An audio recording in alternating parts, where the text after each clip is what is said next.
Shalom jemaat Tuhan, saya Pastor Riar. Selamat datang di ibadah tengah minggu ICA Jemaat Indonesia Hong Kong. Senang bisa berjumpa kembali di hari yang baik ini, di mana Tuhan terus bekerja di dalam kehidupan kita. Jemaat Tuhan, saya percaya bahwa kita terus menikmati anugerah-Nya, kebaikan-Nya, dan berkat-Nya. Jika mungkin keadaanmu kurang baik hari ini, percayalah Tuhan mengizinkan itu terjadi supaya engkau bisa mengalami kuasa Tuhan secara pribadi. Biarlah setiap peristiwa yang sedang terjadi dalam hidup kita, dibentuk apapun, musim apapun, iman kita sama sekali tidak akan pernah luntur. Iman kita justru akan semakin murni karena Allah lah yang mengerjakan segala sesuatunya buat kehidupan kita. Kita akan memulai ibadah kita pada saat ini. Biarlah kita bisa memuji Tuhan bersama-sama, belajar daripada firman-Nya, dan kemudian di akhir daripada ibadah ini, kita akan bisa bersyafaat, berdoa buat beberapa hal mewakili mereka. Saya akan buka di dalam doa, kemudian kita akan lanjutkan dengan menyembah Tuhan. Kami datang kepada Tuhan pada saat ini, mengucap syukur buat segala sesuatu yang Allah sedang kerjakan dalam hidup kami. Kami mau ucap syukur Tuhan, karena itulah bukti percaya kami ketika Allah mengizinkan sesuatu untuk kami jalani. Tidak ada yang sia-sia. Segala sesuatunya pasti akan mendatangkan kebaikan, karena kami percaya, karena kami mengandalkan Tuhan, dan karena kami mengasihi Tuhan. Bekerjalah Tuhan dalam hidup kami, seperti dalam ibadah ini. Engkau sanggup berbicara secara pribadi. Engkau sanggup menguatkan setiap iman dan pengharapan umat-Mu. Engkau sanggup menjawab setiap doa yang akan kami naikkan. Tuhan, bekerjalah Tuhan di antara kami. Meski kami tidak berkumpul dalam satu ruangan yang sama, tapi melalui ibadah ini kami mengalami Tuhan. Iman kami dikuatkan, roh kami disegarkan, sehingga kami bisa semakin setia menjalani perjalanan iman kami. Terima kasih ya Tuhan, kami siap membuka hati kami. Engkaulah yang menjadi pusat daripada ibadah kami pada siang hari ini. Hanya di dalam nama Tuhan Yesus kami sudah berdoa dan mengucap syukur, siap untuk memulai ibadah. Amin, amin, amin. Jemaat Tuhan, mari kita memuji Tuhan bersama-sama. Shalom jemaat Tuhan, selamat bergabung dengan kami Jemaat ICA Indonesia di dalam ibadah tengah minggu. Mari kita bersuka cita bersama dalam puji-pujian kita, mendengarkan kebenaran firman Tuhan. Dan biarlah di hari ini kita bersuka cita, dan biarlah pujian-pujian kita akan selalu berkenan di hadapan Tuhan. Terima kasih Bapa, terima kasih Yesus, Engkau baik. Engkau Bapa yang selalu mengasihi kami Tuhan. Bapa yang selalu mengerti bagaimana kami menghadapi hidup kami. Terima kasih Bapa, terima kasih Yesus. Engkau Bapa yang mengasihiku, tak kau pandang bentuk dan rupaku. Engkau mengasihiku dengan sepenuh hati, tak pernah sama seperti dunia ini. Engkau Bapa yang mengajariku,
diriku. Tak kau pandang bentuk dan rupaku, Engkau yang mengasihiku dengan sepenuh hati. Tak pernah sama seperti dunia ini. Engkau Bapa yang mengajariku melewati badai langit biru.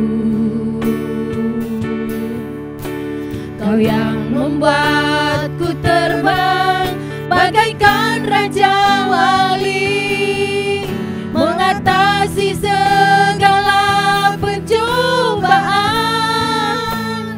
Kau Bapakku yang baik,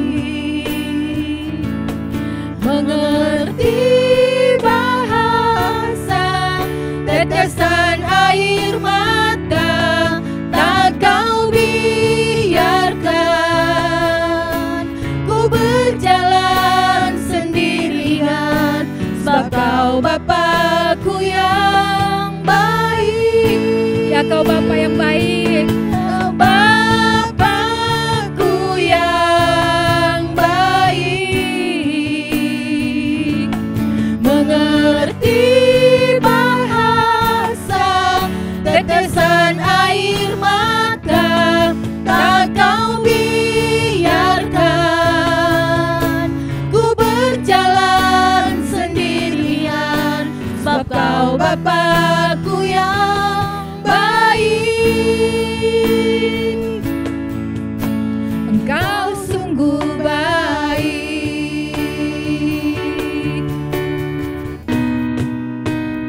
Kau Bapakku yang baik,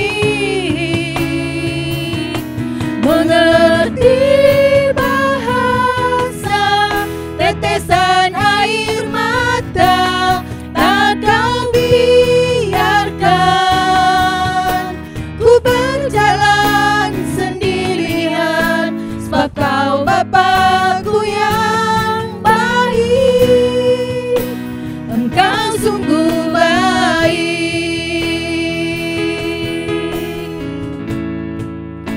Engkau sungguh baik.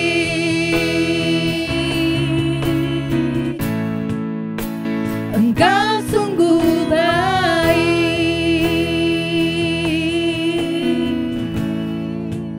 Haleluya. Amin. Terima kasih Tuhan, terima kasih Yesus.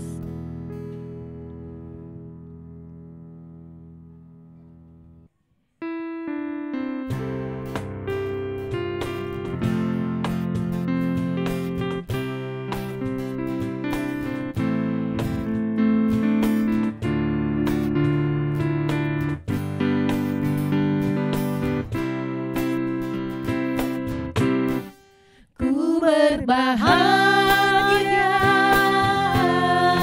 yakin teguh,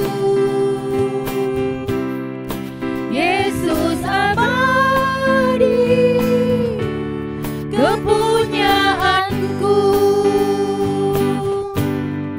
Aku warisnya, ku ditebus, ciptaan baru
terang. Aku bernyanyi bahagia, memuji Yesus selamanya.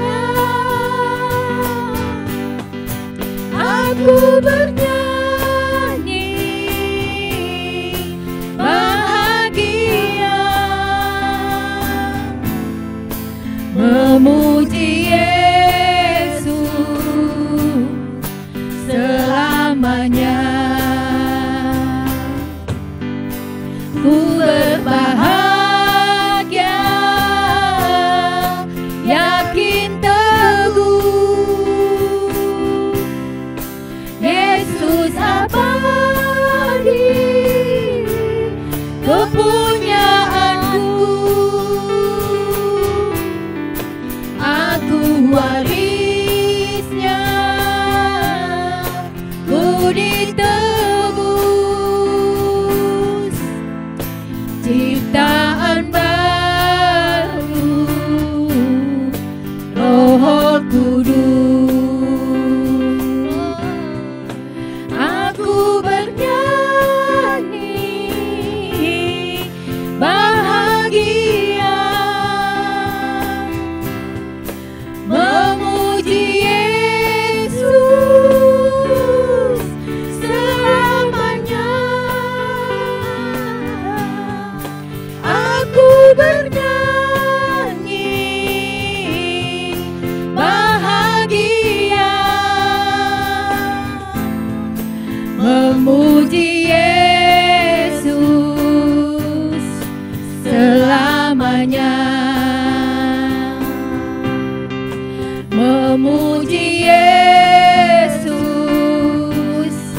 selamanya. Memuji Yesus selamanya. Amin, puji Tuhan, tetap memuji Tuhan. Amin. Amin. Kita sudah menaikkan penyembahan kita bersama-sama. Saatnya kita mau merenungkan firman Tuhan. Seperti judul yang sudah Anda baca, hari ini saya akan berbicara mengenai iman yang murni seperti emas. Jemaat Tuhan yang saya kasihi, iman adalah elemen terpenting dalam kehidupan kita. Banyak orang Kristen, mereka menyepelekan kuasa daripada iman.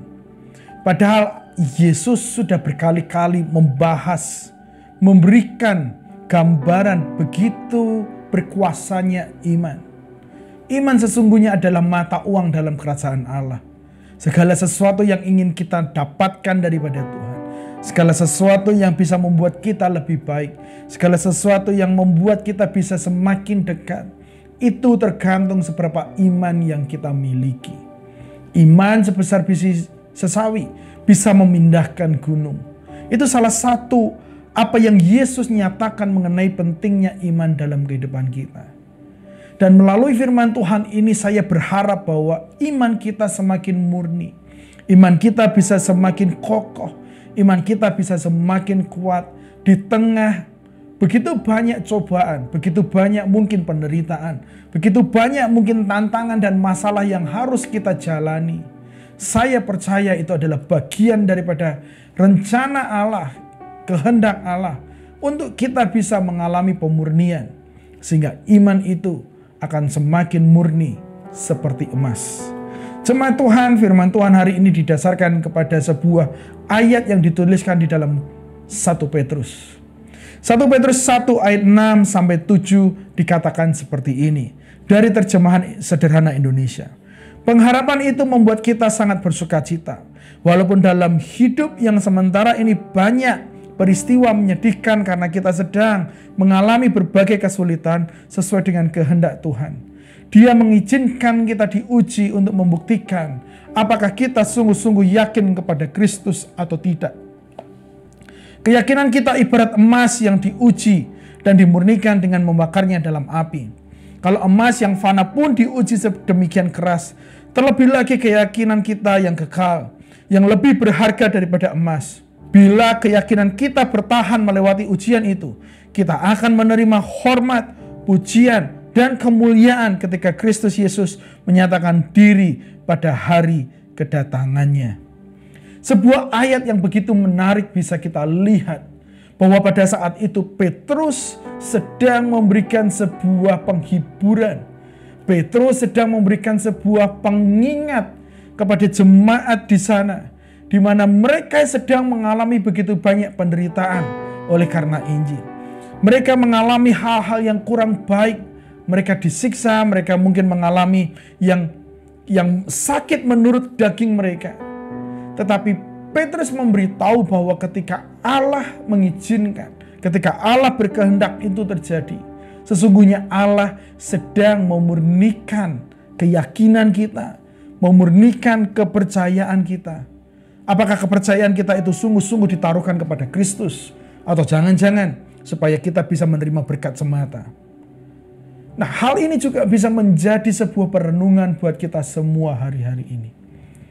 Rasul Petrus tadi menggambarkan bahwa ketika Allah memberikan penderitaan, ketika Allah memberikan sebuah proses pemurnian iman, itu diibaratkan seperti sebuah emas.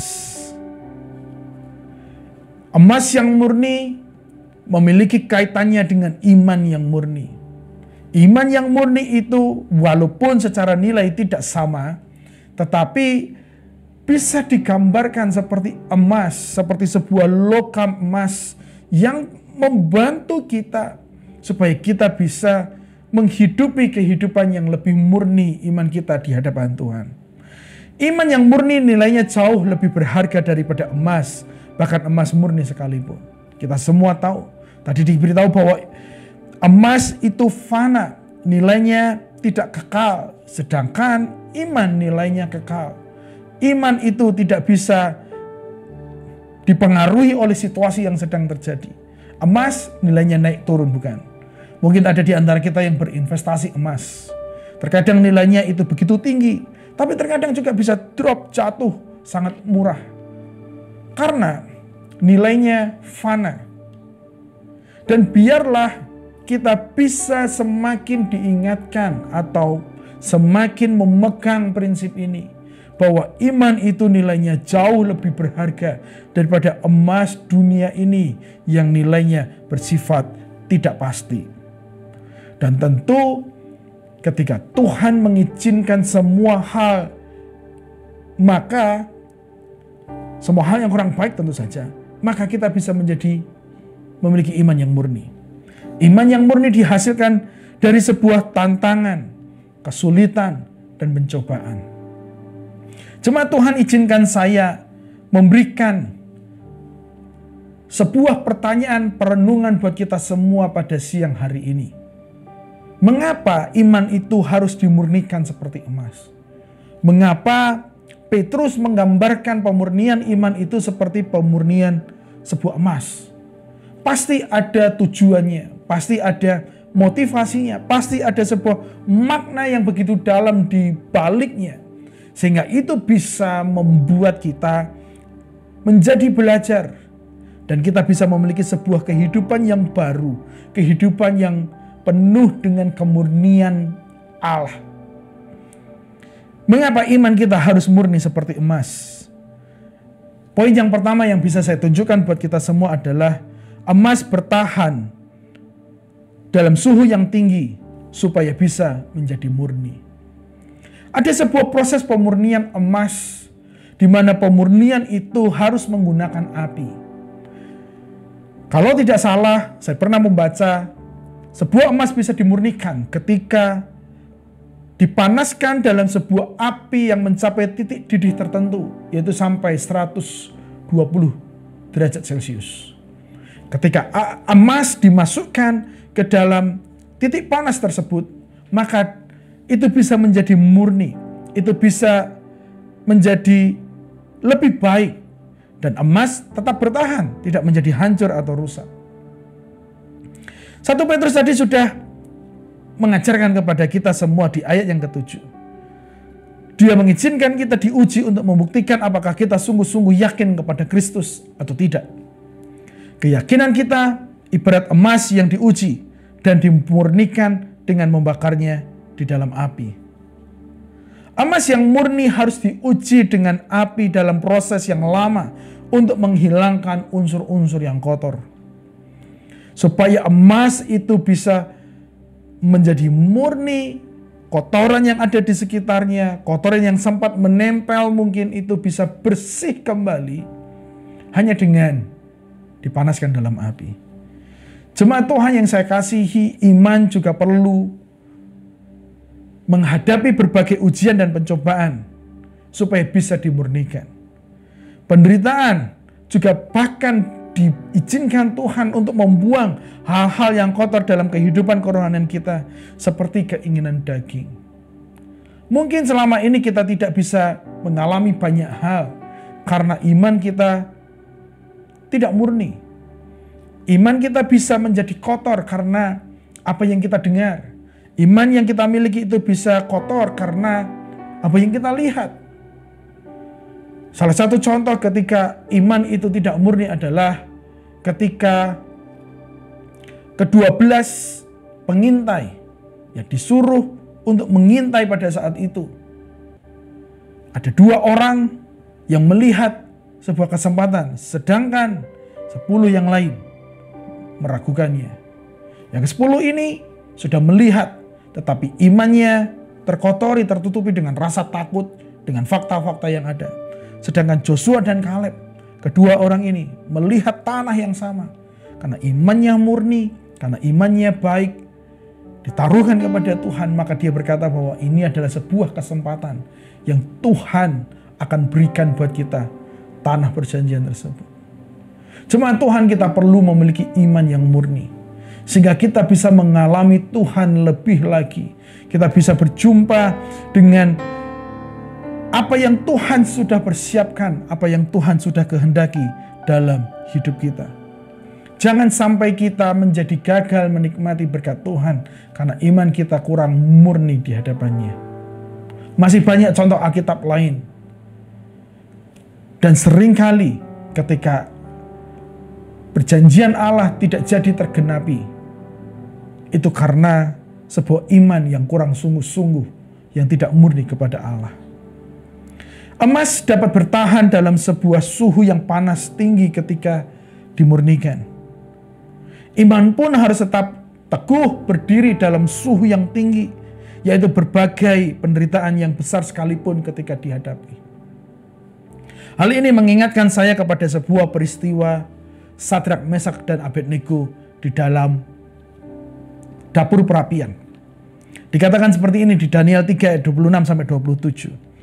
Lalu Nebukadnezar mendekati pintu perapian yang bernyala-nyala itu. Berkatalah ia, Sadrak, Mesak, dan Abednego, hamba-hamba Allah yang maha tinggi, keluarlah dan datanglah kemari. Lalu keluarlah Sadrak, Mesak, dan Abednego dari api itu. Dan para wakil raja, para penguasa, para bupati, dan para menteri raja datang berkumpul.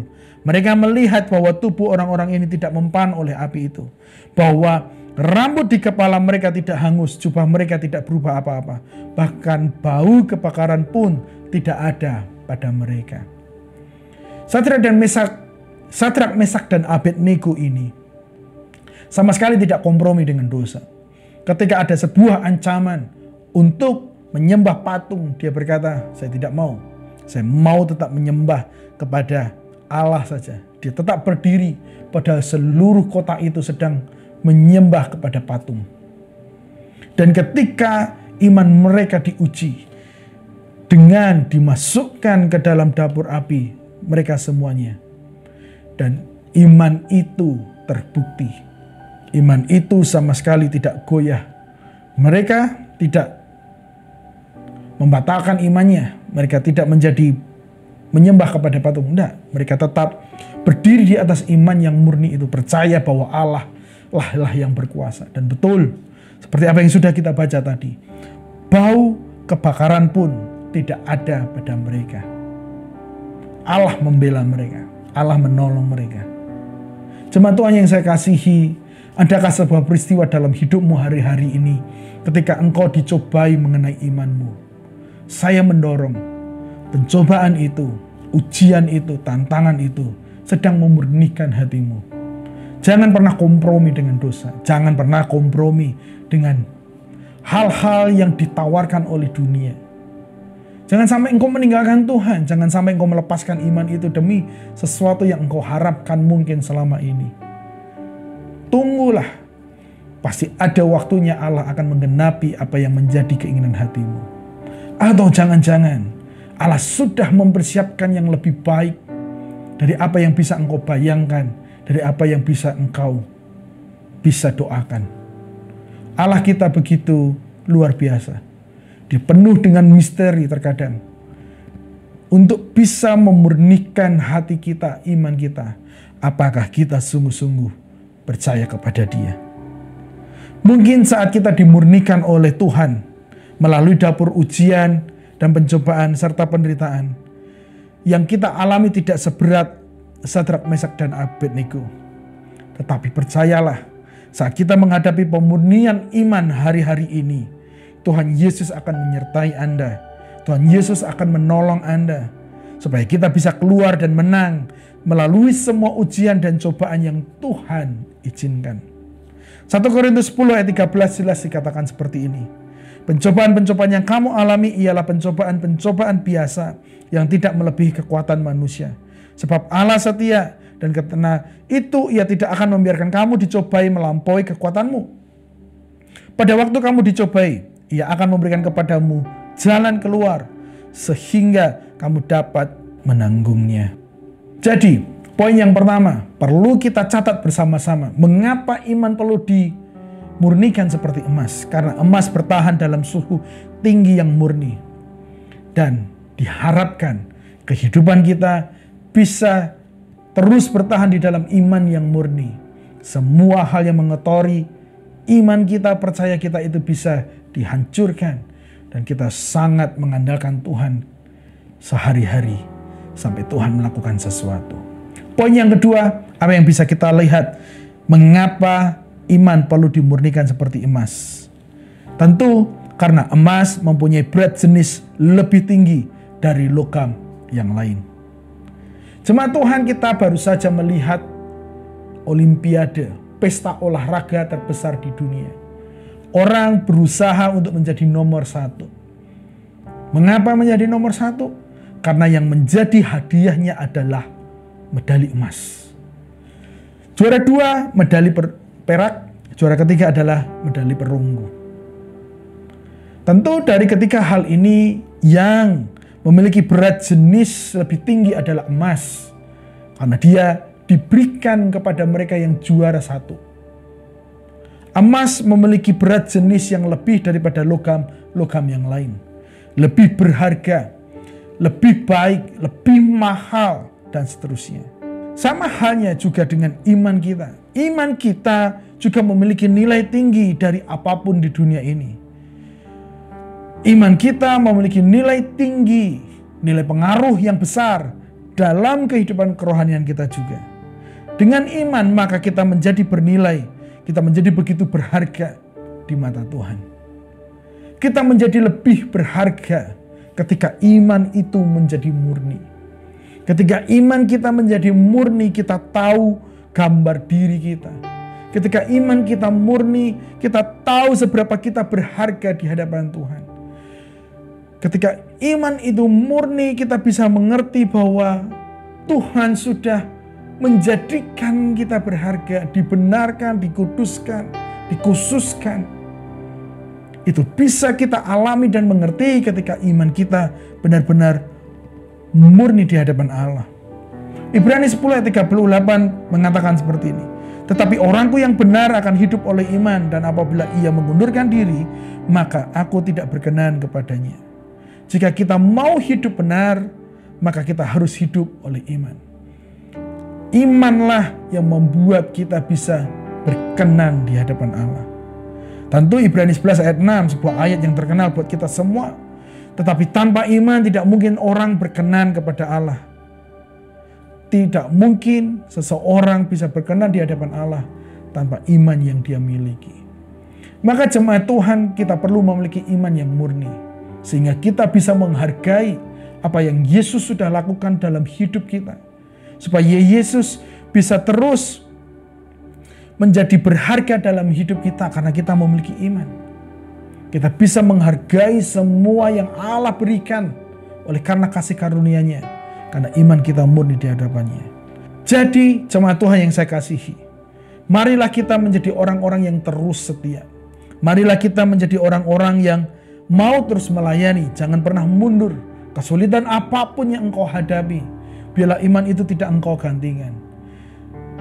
Janganlah engkau terpengaruh dengan tawaran-tawaran dunia, karena iman lebih berharga dari hal-hal yang lain. Seperti seorang yang mendapatkan medali itu, pasti dia tidak mau menggantikannya dengan apapun. Dia pasti akan simpan menjadi sebuah kenangan yang manis bahwa dia pernah juara. Sama halnya, jangan gantikan iman yang telah Tuhan taruhkan dalam hidupmu. Justru engkau harus semakin setia. Jangan pernah mundur. Jangan pernah tinggalkan Tuhan. Jangan pernah tidak setia. Teruslah beriman. Karena Allah telah memberikan yang begitu berharga dalam hidupmu, sehingga engkau bisa melihat Tuhan lebih jelas lagi. Yang ketiga, mengapa iman perlu dimurnikan seperti emas? Karena emas sulit sekali bersenyawa dengan unsur-unsur kimia yang lain. Iman yang sudah dimurnikan atau iman yang sudah dewasa sesungguhnya tidak mudah dipengaruhi atau bersenyawa dengan pengaruh kenikmatan duniawi atau godaan duniawi. Diharapkan seseorang yang memiliki iman yang murni, mereka bisa menjadi lebih dewasa. Mereka kokoh di hadapan Tuhan. Mereka tidak pengaruh dengan nilai-nilai dunia. Mereka tidak menjadi sama dengan orang-orang dunia. Orang yang memiliki iman yang murni, mereka telah dewasa di dalam Tuhan. Mereka terus berusaha untuk menjadi serupa dengan Tuhan. Mereka tidak mau mengikuti cara pandang manusia, cara pandang dunia. Karena hatinya sungguh benar-benar ditaruhkan di dalam Kristus. Seseorang yang memiliki iman yang murni, firman itu menjadi bagian dalam hidupnya. Mempercayai penuh apa yang dikatakan oleh firman kepadanya. Mempercayai Alkitab itu sepenuhnya. Tidak ada keraguan sama sekali.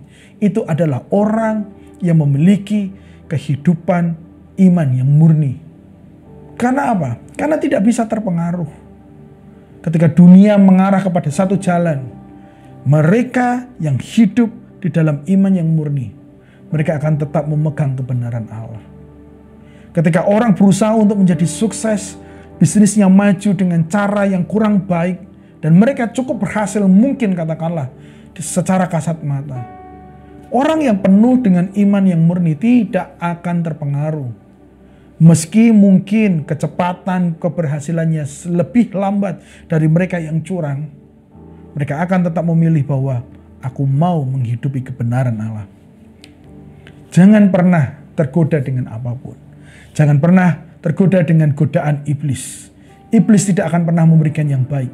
Dia pasti mau menawarkan kita dan ujungnya akan membawa kepada sebuah kebinasaan atau kegagalan. Matius 26 ayat 33-35 berkata seperti ini. Petrus menjawabnya, biarpun mereka semua tergoncang imannya karena engkau, aku sekali-kali tidak. Yesus berkata kepadanya, aku berkata kepadamu sesungguhnya malam ini sebelum ayam berkokok, engkau telah menyangkal aku 3 kali. Kata Petrus kepadanya, sekalipun aku harus mati bersama-sama engkau, aku takkan menyangkal engkau.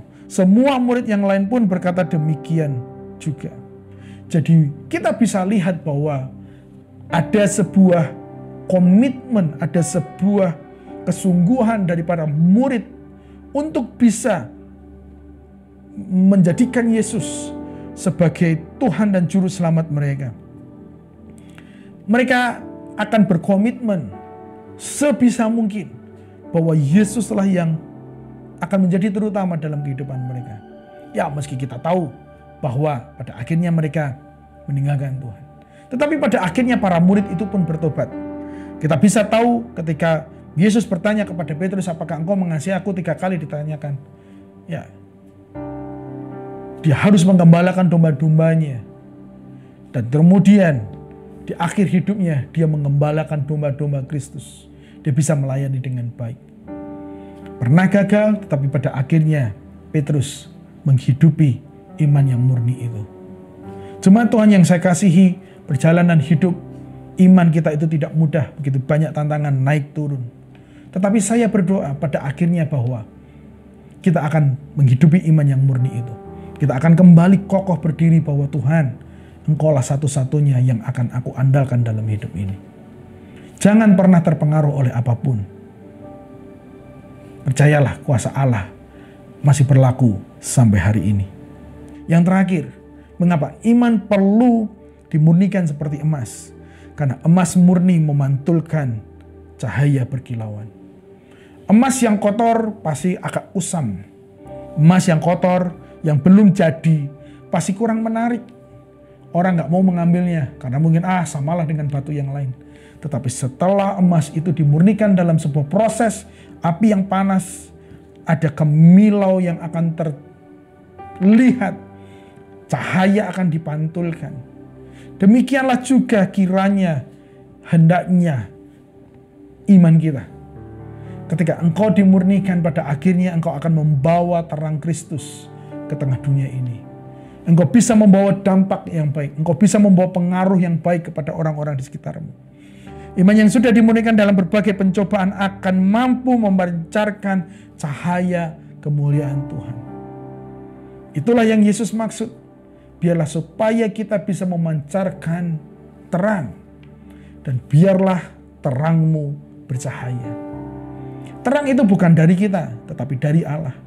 Terang yang sudah ada di dalam kita itu lalu kita pancarkan, kita pantulkan kepada orang. Sehingga orang yang hidup dalam kegelapan bisa tinggal di dalam terang. 2 Korintus 3:17-18 dikatakan seperti ini. Demikianlah kita yang percaya kepadanya dengan pikiran yang sudah terbuka memandang Tuhan Yesus dan mencerminkan kemuliaannya. Maksud saya, hati dan pikiran kita diterangi oleh Roh Kudus. Perhatikan ayat itu. Dan di mana ada Roh Tuhan, di situ ada kebebasan dan peraturan dan hukum yang lama. Tuhan Yesus mengubahkan kita oleh Roh-Nya sehingga kita semakin sempurna memancarkan kemuliaannya. Dan ketika iman kita murni, maka kita akan semakin sempurna memancarkan kemuliaan Allah. Seberapa sempurna engkau memancarkan kemuliaannya? Seberapa orang mengalami dampak yang baik dari kehidupan kita? Seberapa orang bisa melihat sebuah cahaya yang terang menuntun kehidupan mereka ke arah Kristus? Jika kurang kemilau, jika kurang terang, jika kurang memantulkan, siapa tahu kita perlu diproses oleh Tuhan supaya kita bisa dimurnikan kembali dan orang bisa diberkati melalui kehidupan kita. Jemaat Tuhan, firman Tuhan hari ini supaya kita bisa memiliki kehidupan yang murni. Biarlah kehidupan kita bisa kita hidupi seperti seseorang yang memiliki iman yang murni. Biarlah iman kita yang murni itu mengubahkan kehidupan kita. Saya dan saudara dimurnikan Tuhan setiap hari melalui setiap proses yang Tuhan izinkan, sehingga kita pada akhirnya bisa menikmati kemuliaan Allah. Saya ulangi, 1 Petrus 1 ayat 6-7 dikatakan seperti ini. Di bagian akhir, bila keyakinan kita bertahan melewati ujian itu, kita akan menerima hormat, pujian, dan kemuliaan ketika Yesus Kristus menyatakan diri pada hari kedatangannya. Ketika kita bertahan dalam ujian iman kita bertahan dalam pemurnian iman kita, maka kita akan menerima mahkota kehidupan, bersekutu dengan Bapa di surga, menerima hormat, pujian, dan kemuliaan, karena kita bisa bersekutu dengan Tuhan. 4 hal sudah saya bagikan mengapa iman harus terus dimurnikan. Iman harus diuji dan dimurnikan untuk membuang kotoran. Iman harus dimurnikan karena memiliki nilai yang lebih tinggi dari banyak hal di dunia ini. Iman yang murni tidak mudah dipengaruhi oleh keadaan dunia. Dan iman yang murni akan memantulkan cahaya kemuliaan Tuhan. Saya berdoa, Tuhan akan sanggup memurnikan Anda. Engkau akan sanggup bertahan di tengah proses pemurnian tersebut. Allah dimuliakan dan engkau bisa membawa kemuliaan itu kepada orang-orang di sekitar Anda. Mari kita berdoa. Kami ucap syukur Tuhan buat hari ini kami belajar sesuatu bahwa iman kami perlu dimurnikan. Tuhan, segala sesuatu yang sedang terjadi dalam hidup kami hari-hari ini untuk memurnikan iman kami. Supaya kami bisa semakin terang bercahaya di tengah-tengah dunia ini. Kepada orang-orang di sekitar kami bisa membawa terang Kristus. Supaya mereka yang di dalam kegelapan bisa melihat terang Kristus. Itulah doa kami. Jadikan kami Tuhan bisa setia bertahan atas setiap proses yang Allah izinkan sampai hari ini. Berkati seluruh umat-Mu semua. Kami mau menjadi anak Tuhan yang setia. Kami mau menjadi anak-anak Tuhan yang sungguh-sungguh setia menghidupi kebenaran Allah. Sehingga orang bisa diberkati melaluinya. Inilah hidup kami ya Bapa. Proses kami semua. Murnikan hati kami. Sehingga kami bisa menjadi berkat. Kami bisa setia. Di dalam nama Tuhan Yesus. Amin. Amin. Puji Tuhan. Tadi kita telah mendengarkan kebenaran firman Tuhan. Biarlah kebenaran firman Tuhan yang telah kita dengar boleh menjadi pedoman dalam kehidupan kita. Dan biarlah apa yang kita dengarkan itu boleh menjadi buah yang indah dalam kehidupan kita. Agar supaya apa yang mereka lihat itu adalah buah yang baik. Kita akan membawakan puji-pujian ini Tuhan, berkenan bagimu. Dan biarlah hidup kami berkenan dan selalu berkenan di hadapan-Mu Tuhan. Dan Engkau akan memulihkan hidup kami pada saat kami telah menjauh dari-Mu Tuhan. Ya pulihkan Tuhan, pulihkan Tuhan, pulihkan. Oh haleluya Tuhan. Dan biarlah hidup kami berkenan kepada-Mu Tuhan. Oh haleluya.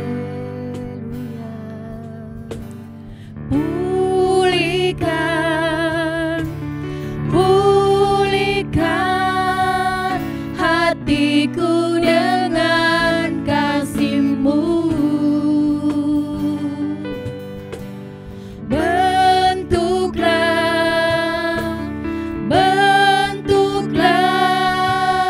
hatiku jadi seperti-Mu. Kekudusan-Mu memenuhiku. Tuhan ini rinduku. Ubah hatiku seperti hati-Mu. Kudus berkenan bagi-Mu. Bagaikan emas yang murni, bentuk hatiku selalu. Biar ku menjadi ciptaan baru, bebas dari semua yang jahat. Serupa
Biar ku menjadi ciptaan baru, bebas dari semua yang jahat, serupa dengan gambarmu. Sucikan ku, kuduskan hatiku, Tuhan.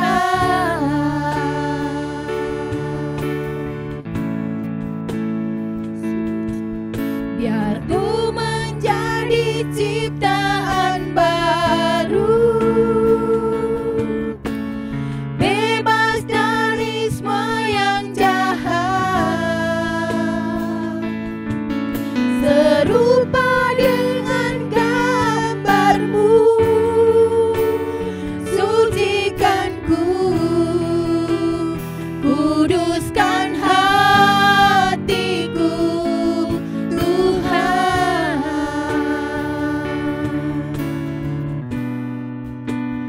Sucikan ku,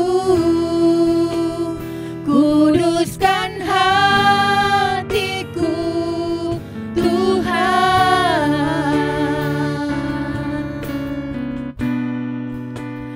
Sucikan ku, kuduskan hatiku, Tuhan. Oh, haleluya. Terima kasih Yesus. Haleluya Yesus. Kita sudah mendengarkan firman Tuhan. Saatnya kita akan bersyafaat bersama-sama. Biarlah Tuhan akan menjawab setiap doa kita. Tuhan akan mewujudkan setiap harapan kita semuanya. Mungkin syafaat ini bukan untuk kita. Syafaat ini untuk seseorang, dan biarlah Allah bekerja terhadap orang tersebut. Biarlah kuasa Tuhan mengalir, menjamah hati dan tubuh mereka, sehingga kita bisa mendengar kesaksian bagaimana Allah sudah bekerja di dalam hidup mereka. Yang pertama, kita akan berdoa secara khusus sejenak untuk pekerjaan misi. Biarlah pekerjaan misi yang ada di seluruh dunia, di bangsa kita, di Hong Kong ini, maupun dimanapun berada, mereka yang sedang membawa Injil Allah, firman Allah itu, dapat terus dipakai Tuhan secara luar biasa, dalam bentuk apapun, supaya mereka bisa menjangkau lebih banyak jiwa lagi, dan semakin banyak jiwa untuk bisa diselamatkan, diperkenalkan tentang Yesus. Banyak jiwa bisa diubahkan, banyak jiwa bisa mengalami tanda-tanda ajaib dan heran, karena mereka menaruhkan iman dan percaya mereka kepada Yesus sendiri. Kita perlu berdoa buat para pekerja-pekerja misi, para misionaris secara khusus, para hamba-hamba Tuhan, para guru-guru yang ada di pelosok-pelosok, siapapun mereka yang memiliki tugas untuk mewartakan Injil Allah kepada mereka yang belum percaya. Biarlah Allah memperlengkapi mereka, biarlah Allah melindungi mereka, Allah menjagai mereka, membela mereka, dan menyertai perjalanan pekerjaan mereka. Kita berdoa buat keluarga mereka yang perlu didukung lebih lagi. Mungkin ada keluarga yang sedang kekurangan karena pekerjaan Injil. Mungkin ada keluarga yang sedang sakit karena situasi pelayanan. Apapun bentuknya, keluarga ini perlu kita topang bersama-sama. Karena jika terganggu keluarga, maka hamba Tuhan tersebut bisa kehilangan fokusnya dan tidak bisa memberikan yang terbaik melalui pelayanannya. Dengan begitu kita perlu menopang mereka semuanya. Itu poin yang pertama yang perlu kita doakan. Dan yang kedua, mari kita berdoa buat setiap keluarga kita yang ada di Indonesia. Saya tahu engkau ada di sini sebagian besar untuk keluarga yang ada di Indonesia. Mungkin engkau sedang menyejahterakan keluargamu secara khusus. Mungkin engkau sedang supaya anak-anakmu, keturunanmu bisa sekolah dengan baik. Atau mungkin engkau sedang mempersiapkan masa depanmu. Engkau masih muda, engkau masih sendiri. Kita juga bisa berdoa buat pasangan hidup Anda, supaya Tuhan memberikan yang terbaik. Supaya Tuhan juga bisa memberkati setiap rencana yang sedang Engkau lakukan untuk masa depanmu. Semuanya berjalan dengan baik dan tidak ada yang miss atau kekurangan, karena Allah memberkati. Perkenanan Allah terjadi atas hidupmu. Mari kita berdoa buat 2 pokok doa ini. Bersepakatlah dengan saya, dan biarlah Tuhan bekerja melalui setiap doa kita. Kami datang kepada Tuhan pada saat ini mengucap syukur buat berkat firman Allah yang sudah kami dengar. Saatnya Tuhan, kami mau bersepakat berdoa buat beberapa hal. Yang pertama, kami mau berdoa buat pekerjaan misi. Tuhan, ini adalah amanat agung-Mu. Ini adalah sebuah perintah yang Kau berikan kepada kami sebelum Kau naik ke surga. Bila kami bisa mengerjakan ini semua, Tuhan, dengan baik. Ada orang-orang yang terpanggil secara khusus untuk melakukannya, terpanggil secara full time.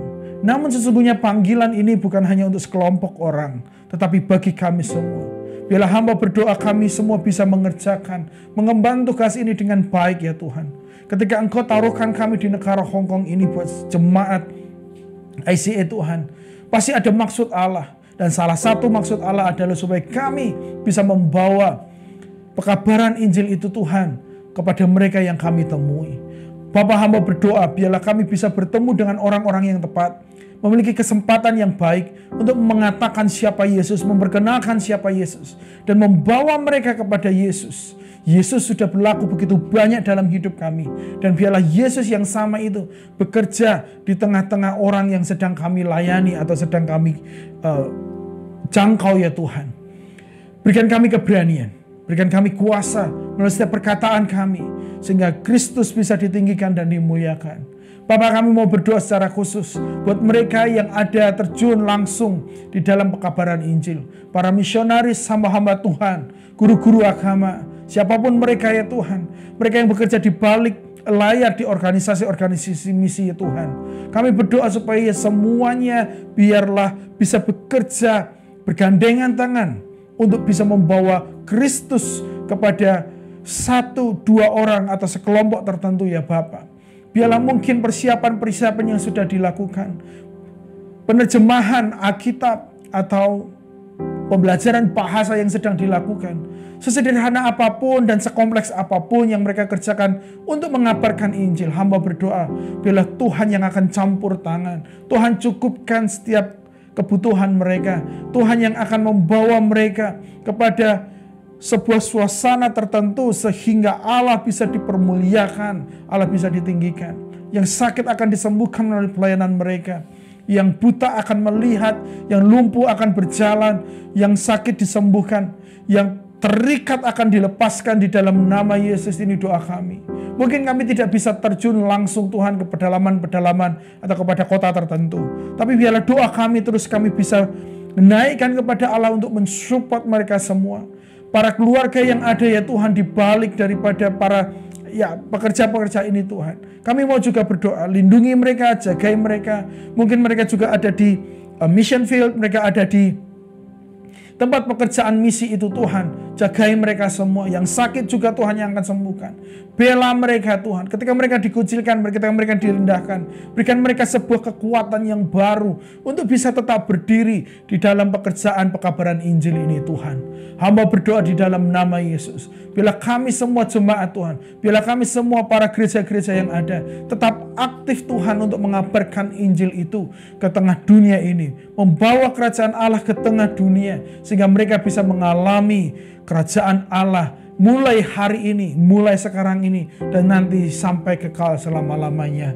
Tuhan, hamba berdoa, biarlah Tuhan yang akan terus menjadi Allah kami, yang terus kami sembah dan kami beritakan kepada siapapun ya Tuhan. Terima kasih ya Tuhan, ini doa kami buat para pekerja-pekerja misi. Kami percaya banyak jiwa akan semakin dibawa, semakin selamatkan di dalam nama Yesus. Dan hamba berdoa Tuhan buat seluruh umat-Mu, jemaat-Mu dimanapun mereka berada. Hamba khusus mau berdoa buat keluarga mereka yang ada di Indonesia. Buat orang tua mereka, keturunan mereka, pasangan hidup mereka Tuhan. Keluarga dekat dan keluarga jauh mereka. Biarlah Tuhan yang akan menyembuhkan yang sakit. Biarlah Tuhan yang akan terlibat dalam kehidupan mereka. Yang sedang membutuhkan sebuah jalan keluar. Allah lah yang akan menyediakan pintu buat mereka. Sehingga mereka bisa menikmati berkat Allah, sehingga mereka bisa menikmati campur tangan Allah. Hamba berdoa secara khusus, rencana apapun yang sedang dibuat oleh jemaatmu semua ya Tuhan, Engkau yang akan memberkatinya. Mungkin akan yang berencana untuk berbisnis, ada yang berencana untuk membuka warung, berencana untuk bisa menyekolahkan anak, rencana apapun yang sedang mereka atur, Tuhan campur tanganlah. Tuhan campur tanganlah, pegang tangan mereka, pegang erat kehidupan mereka ya Tuhan, sertai mereka sehingga mereka bisa terus setia dalam perjalanan iman mereka. Hamba berdoa secara khusus, mungkin ada di antara umatmu yang sedang berdoa buat pasangan hidup. Hamba berdoa biarlah Tuhan yang akan berikan seorang yang baik, yang terbaik yang dari Allah untuk bisa bersatu menjadi suami dan istri, sehingga mereka bisa berkumpul bersama-sama membangun sebuah rumah tangga, dan rumah tangga itu akan menjadi berkat buat banyak orang. Yakinkan, berikan sebuah iman bahwa Tuhan sanggup memberikan yang terbaik. Dan Kau jagai mereka Tuhan dari pergaulan-pergaulan yang jahat. Jauhkan mereka Tuhan dari pergaulan orang yang kurang baik sehingga mereka jatuh ke dalam dosa. Yang berpacaran mereka akan tetap kudus di dalam nama Yesus. Yang sudah menikah mereka akan menjaga pernikahannya kudus juga di dalam nama Yesus. Ini doa hamba-Mu Tuhan buat seluruh umat-Mu dimanapun mereka berada. Biarlah Allah yang terlibat di dalam hidup mereka masing-masing. Terima kasih ya Bapa. Sungguh Engkau Allah yang begitu baik. Engkau Allah yang sungguh mengerti keadaan kami. Dan biarlah kami Tuhan tetap percaya dan mengandalkan Engkau dalam kehidupan kami sehari-hari. Terima kasih buat waktu-waktu ini. Kami sudah menaikkan pujian dan sembah kami. Belajar daripada firman-Mu dan bersyafaat. Saatnya kami mau berpisah. Lakukan aktivitas kami masing-masing. Biarlah Allah bekerja. Biarlah Allah terlibat terus dalam setiap pekerjaan kami. Apapun yang dikerjakan oleh tangan kami akan berhasil. Karena Allah memberkatinya. Karena Allah terlibat di dalamnya. Di dalam nama Tuhan Yesus, kami mau menutup ibadah kami ini dengan menerima berkat-Mu. Jemaat Tuhan, mari kita mengangkat tangan kita bersama-sama. Terimalah berkat yang daripada Tuhan. Tuhan memberkati engkau dan melindungi engkau. Tuhan menyinari engkau dengan wajah-Nya dan memberi engkau kasih karunia-Nya. Tuhan menghadapkan wajah-Nya kepadamu dan memberi engkau damai sejahtera-Nya. Biarlah kasih, anugerah dari Allah Bapa, limpah rahmat daripada Tuhan Yesus Kristus, serta persekutuan yang indah bersama dengan Roh Kudus mengawali setiap langkah kita, keluar masuk kita hari ini sampai kekal selama-lamanya. Kami terima berkat-Mu ya Bapa. Kami tutup ibadah kami pada saat ini hanya di dalam nama Tuhan Yesus. Kami sudah berdoa dan ucap syukur. Mari kita semua yang mengasihi Allah kita katakan sama-sama. Amin, amin, amin. Jemaat Tuhan, terima kasih buat waktu, perhatian dan kesempatan yang baik ini kita bisa beribadah. Senang jika kita bisa berkumpul kembali minggu depan. Biar kita bisa belajar sesuatu dan kita semua bisa menjadi berkat buat banyak orang. Tuhan Yesus memberkati. Selamat melanjutkan aktivitas Anda. Sampai jumpa minggu depan. Bye-bye.